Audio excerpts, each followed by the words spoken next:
3 दिवसांची संक्रांत 13 जानेवारीला येत आहे भोगी. या दिवशी आपण काय केलं पाहिजे आणि काय नाही केलं पाहिजे, कोणत्या गोष्टी महत्त्वाच्या आहेत, नेमकं भोगी म्हणजे काय असतं याचा अंदाज किंवा याची माहिती आपल्याला या व्हिडिओमधून समजणार आहे. बघा, संक्रांतीच्या या दिवसामध्ये, ह्या 3 दिवसामध्ये पहिला दिवस असतो हा भोगीचा, त्यानंतर असतं दुसऱ्या दिवशी मकर संक्रांत आणि तिसरा दिवस म्हणजे किंक्रातीचा, त्याला करीदिनसुद्धा म्हटलं जातं.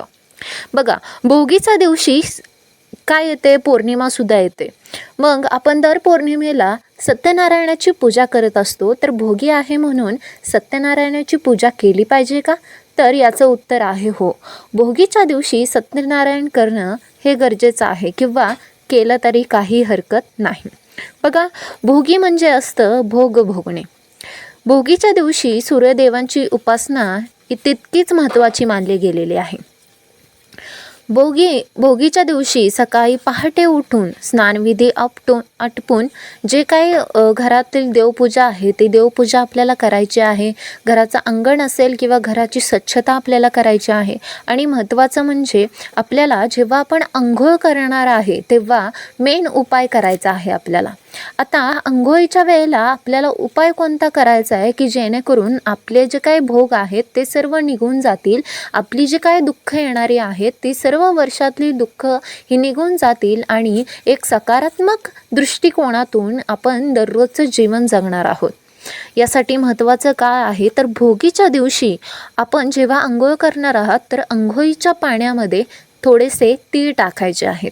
बघा, हा उपाय खूपच तुम्हाला महत्त्वाचा ठरणार आहे. आपल्याला जे काही नकारात्मक गोष्टी जडलेल्या असतात किंवा आपल्यावर जो काही नकारात्मक परिणाम होत असतो यापासून सकारात्मकतेमध्ये येण्यासाठी किंवा तो नकारात्मकता पूर्ण निघून जाण्यासाठी भोगीचा हा उपाय तुम्ही नक्कीच करून पहा.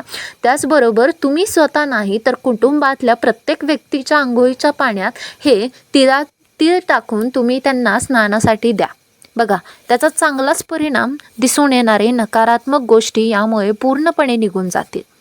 ठीक आहे, हे तितकंच महत्त्वाचं आहे. त्याचबरोबर सूर्यदेवाला तुम्हाला अर्घ्य द्यायचं आहे.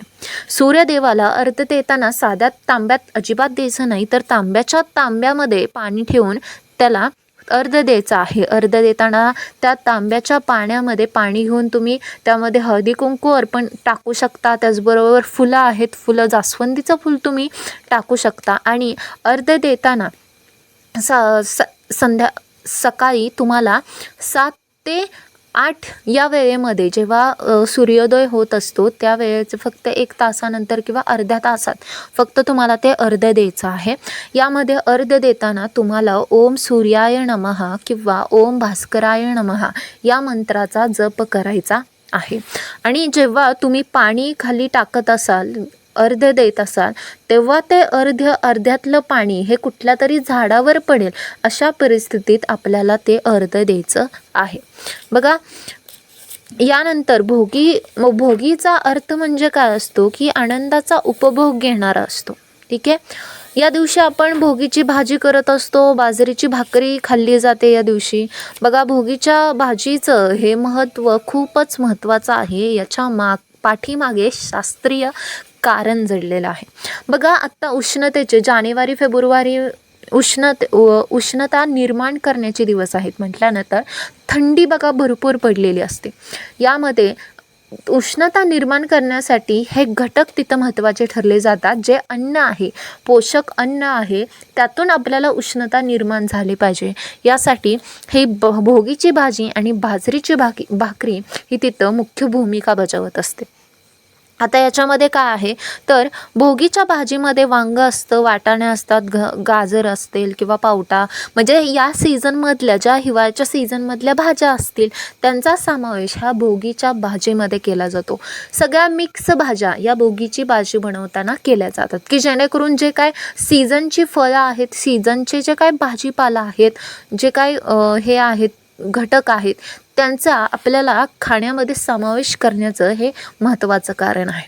आणि बाजरी असं आहे की बाजरी आणि तीळ यामुळे काय होत असतं, आपली शरीरातील जी काय उष्णता आहे ती उष्णता वाढण्यासाठी मदत होत असते आणि ही मदत ही आपल्या थंडीच्या दिवसामध्ये खूपच महत्त्वाची ठरत असते.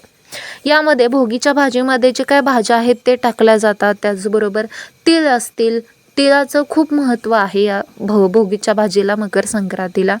हे भोगीच्या भाजीमध्ये टाकले जातात. तिळाचा कूट करून त्यामध्ये टाकला जातो. त्याचबरोबर कारळे वगैरे असतात ते कारळे त्यामध्ये टाकले जातात आणि अशा प्रकारे भाजी बनवली जाते. बाजरीची भाकरी करताना सुद्धा त्यामध्ये वरती तीळ टाकले जातात आणि तशा पद्धतीने भाकरी बनवली जाते. बघा, हे याच्या मागचं शास्त्रीय कारण आहे. तिळाचा उपाय हा तुम्हाला साहजिकच नक्कीच तुम्हाला 100% त्यामध्ये यशदायी ठरणार आहे. त्यामुळे उद्या हा नक्की उपाय तुम्ही भोगीच्या दिवशी करायचा आहे. व्हिडिओ आवडल्यास व्हिडिओला नक्कीच लाईक करा, जास्तीत जास्त शेअर करा आणि आमच्या चॅनलला सबस्क्राईब करा. धन्यवाद.